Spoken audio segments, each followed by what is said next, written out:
If the Galala giants truly built Pluton and it was hidden within Wano, then Elbaph and Wano were likely allies at some point in the past. And if that alliance existed, perhaps it ties directly into why Emu refers to Nidhoggr as a traitor, the same way Lily was a traitor for spreading the Poneglyphs. We know that Haki can be stored within objects. Roger heard the Poneglyphs. Joy Boy infused enough Haki into a rope to remain within Emmet, preserved for centuries, 800 to 900 years. If Joy Boy could do that, why couldn't Douzan?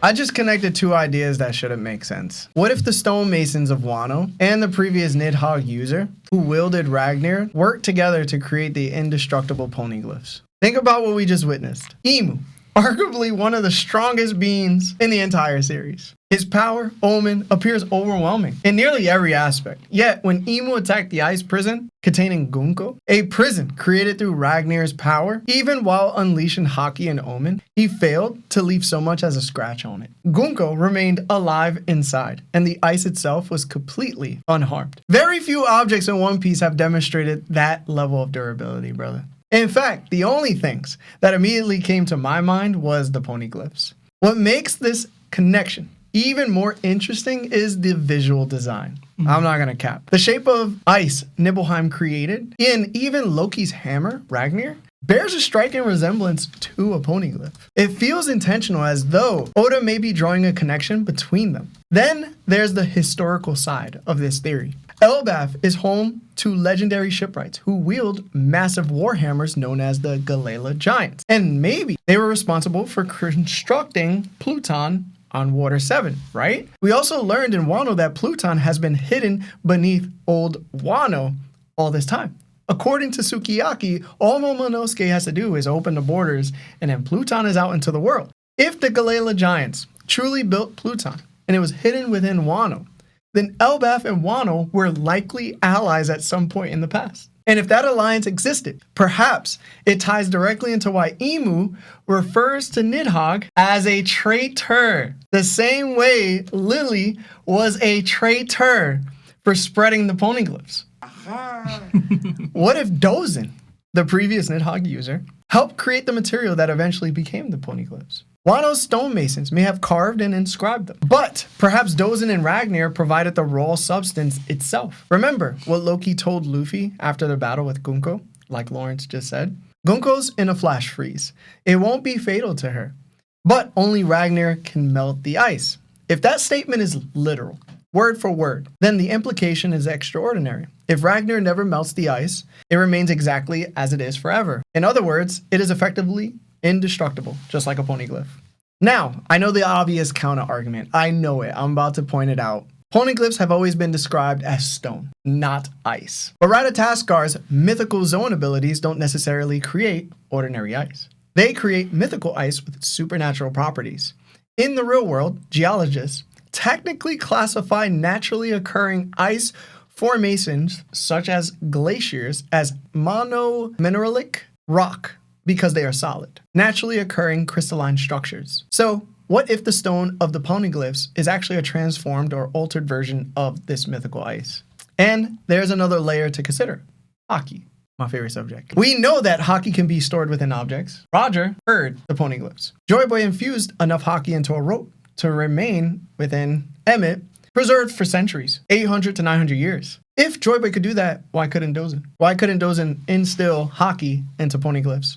And especially if his Haki is comparable to Loki's, then he may have infused Ragnir's mythical ice with powerful Haki before he was trapped into Poneglyphs. That would mean anyone attempting to destroy them would have to overcome not only the supernatural properties of Ratatoskr's powers, but also the Haki of Douzan. Suddenly, the Poneglyphs' legendary indestructibility starts to make a lot more sense. And if Wano's master stonemasons were capable of shaping that material into perfectly preserved historical records, I wouldn't be surprised at all if we eventually learned that they also forged Ragnir itself during the Void Century.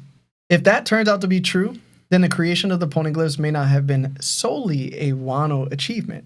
It may have been the result of an ancient alliance between Wano and Elbaph's chosen Nidhoggr, a giant named Douzan, who was branded as a traitor by Emu because he helped preserve the Poneglyphs with Lily.